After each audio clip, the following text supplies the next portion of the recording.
all the 3 units are able to do refining, and the cane crushing is in about 70% capacity because the return is less, and we expect that capacities will be fully utilized for next 2 months. Coming up in Kandla will be in steam in process by next year, another 14 months time from now, and the capability or the focus of the company is to be able to do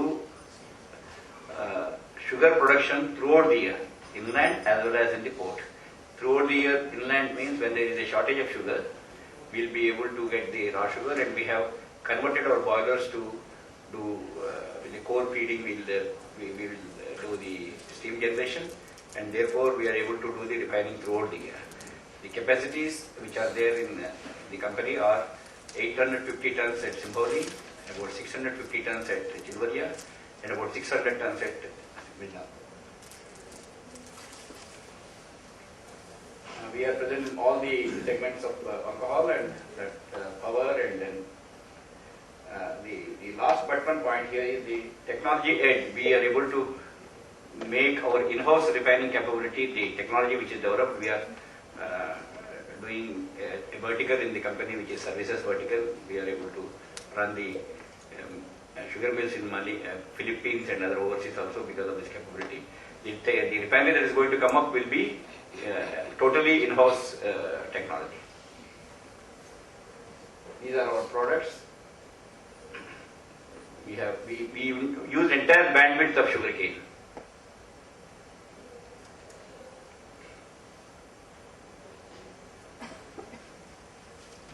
This year we will be able to do, we plan to do about 3.6 to 4 lakh tons of raw, and about 1.5, as the sugarcane is available, 1.5 tons of sugarcane sugar.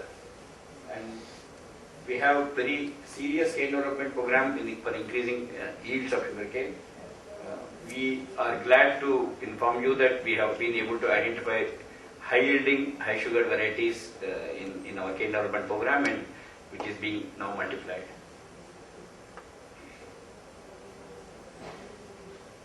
This integrated case tech consultant private limited, which we formed as vertical, is useful for the technology upgradation, energy management, agri development. We have taken an agri development project in Cambodia, and we are able to do the technology upgradation in Philippines, Manila. And we are doing energy management in India, in West Bengal, and in one of the sugar mills in Bihar. And we are also giving a maintenance support, that is outsourcing the manpower for the maintenance. These things will ultimately result to our overall capability, A, production of sugar, production of raw to refining, and then raw refining at the port, and then India will be a sink for sugar. The source has to be from outside somewhere. Maybe in future we will be able to explore that possibility overseas. There is a lot of demand in sugar in India, and sugarcane production will not match with the sugar demand. Therefore, we are seeing there will be a situation where raw sugar has to be imported in a regular way. Out of 5 years of cycle, probably we will end up having raw imports for 3 years, and 1 year inventory balances, and another year maybe little surplus. That's the situation. So we are getting prepared, geared up for that situation. This is the graph which clearly says the capabilities of doing refining in the off-campaign with the present capacity without adding the new refinery will be about 50,000 tons per month. Then we add another 30,000, it becomes 80,000 tons per month will be our refining capability once the new project comes up. Without that, it is about 50,000 tons. And in the season, depending upon the sugarcane availability, we add less or more to our sugarcane processing capability.